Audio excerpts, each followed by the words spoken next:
Halo teman-teman semua, kembali lagi bersama kami Bocah Saham. Hari ini kita akan membahas mengenai berinvestasi saham di masa krisis.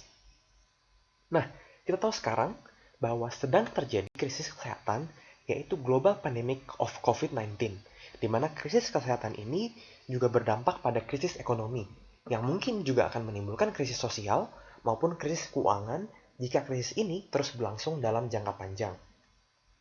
Hari ini, tanggal 6 Mei 2020, per hari ini terdapat 12.438 kasus positif COVID-19 dan 895 kematian. Dan mari kita lihat grafik peningkatan kasus ini di Indonesia. Kalau kita lihat grafik ini, penambahan kasus di Indonesia terus meningkat.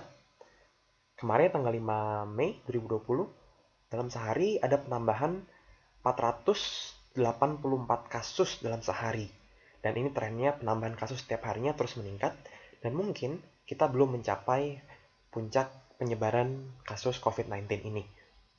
Untuk itu kita juga belum tahu kapan kehidupan dan ekonomi di Indonesia akan kembali seperti sedia kala.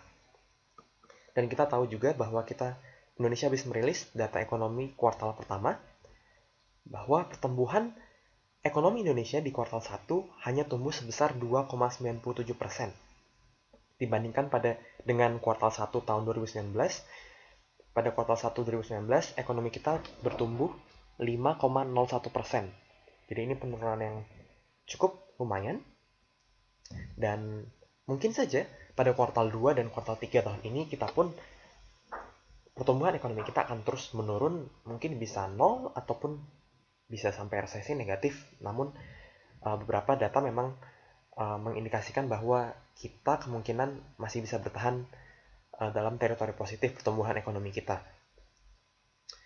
Dan di samping data-data ini, kita melihat bahwa ada fakta menarik yang sedang terjadi di pasar saham, yaitu banyak investor baru yang baru memulai investasi pada masa krisis ini.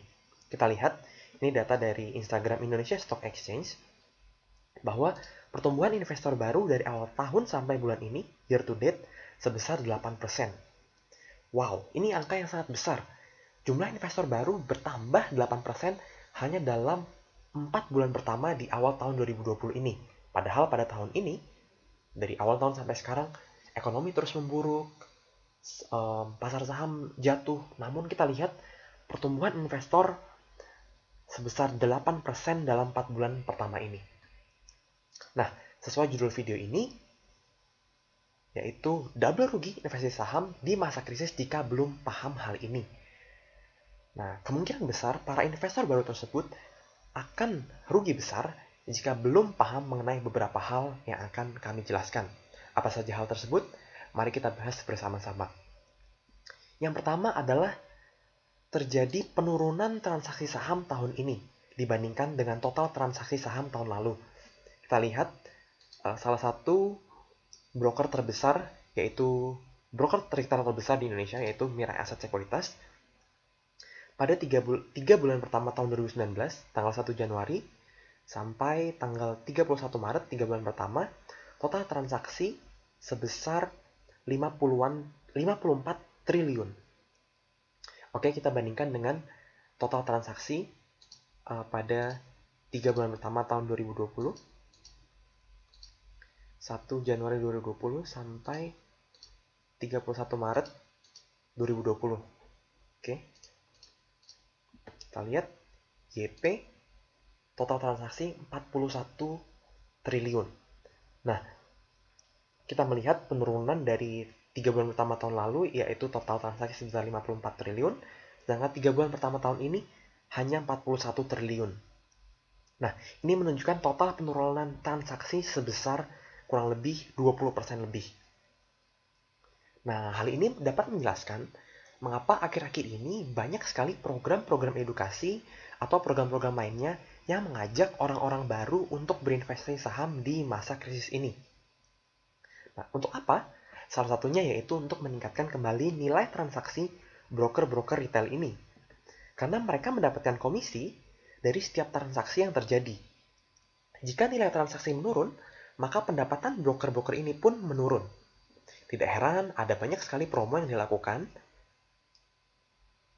untuk menarik nasabah-nasabah baru.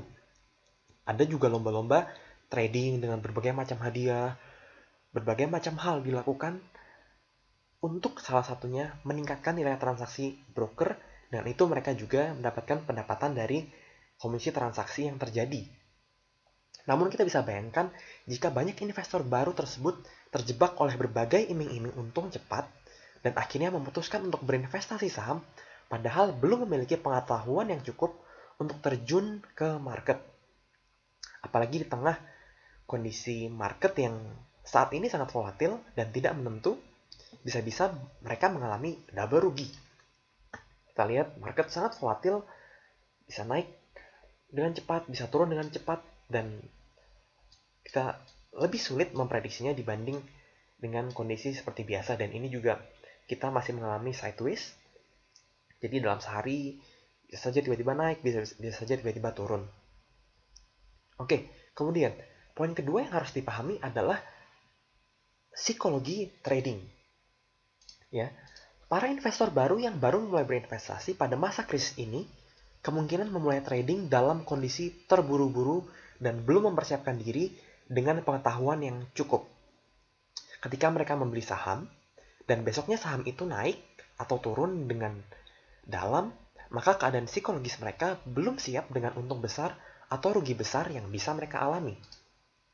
Misalnya, jika kita lihat saham DBCA,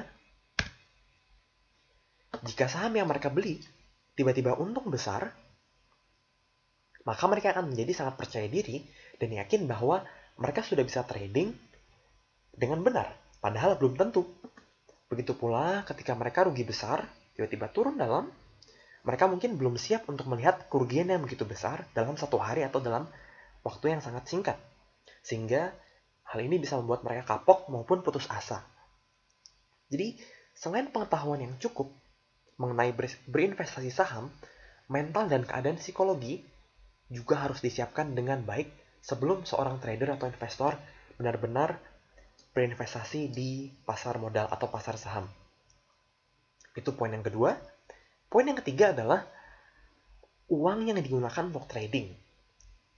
Ketika ekonomi sedang berhenti dan banyak orang yang kehilangan pekerjaan seperti sekarang, maka banyak orang melihat pasar saham sebagai salah satu tempat untuk mencari keuntungan.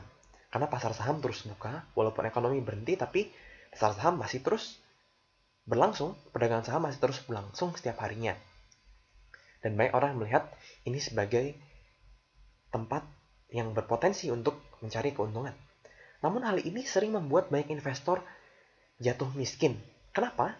Karena mereka trading dengan menggunakan hot money. Apa artinya hot money? Hot money adalah uang dapur atau uang yang dibutuhkan untuk kehidupan sehari-hari. Ingat, dalam berinvestasi saham, kita tidak boleh menggunakan uang panas atau uang yang akan kita butuhkan dalam waktu dekat. Misalnya bulan depan kita membutuhkan uang tersebut untuk membayar cicilan, maka jangan pernah menggunakan uang tersebut untuk membeli saham. Karena ketika uang tersebut malah nyangkut dan pada saatnya dibutuhkan, maka investor tersebut harus menjual sahamnya saat itu juga dan mengalami double rugi.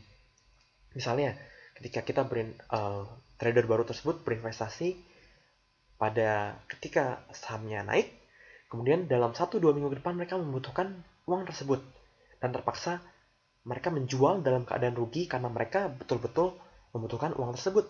Maka mau nggak mau, mereka menjual dalam posisi rugi.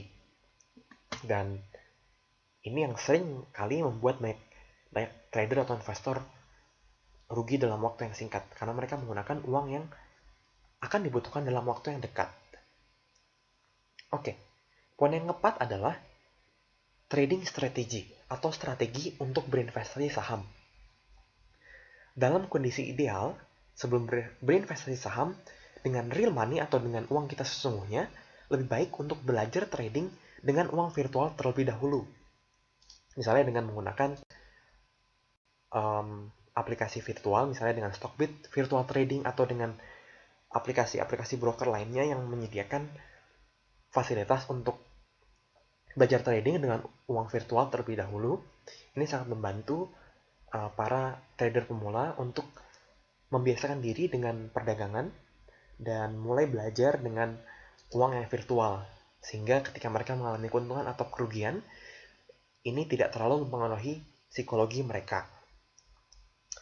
Nah, namun dalam kondisi seperti sekarang ini, banyak orang yang tergesa-gesa untuk terjun ke dunia pasar modal. Karena mendengar banyak sekali pendapat di luar sana bahwa harga saham sedang murah-murahnya. Ya, mereka mengatakan bahwa IHSG sudah turun sejak tahun ini total 38%. Dan harga-harga sudah murah. Dan mereka percaya begitu saja tanpa mempelajari dahulu, namun langsung terjun ke dunia pasar modal karena takut ketinggalan momentum ketika saham-saham kembali naik ke harga sebelum krisis ini berlangsung. Nah, hal ini tentunya bisa saja benar, namun bisa juga salah. Jika kita mempelajari beberapa saham pada krisis tahun 2008, maka ada saham-saham yang tidak rebound kembali ke harga semula setelah krisis berlangsung. Ada beberapa saham yang rebound dengan cepat, dan ada juga saham yang membutuhkan beberapa tahun untuk kembali ke harga semula sebelum krisis.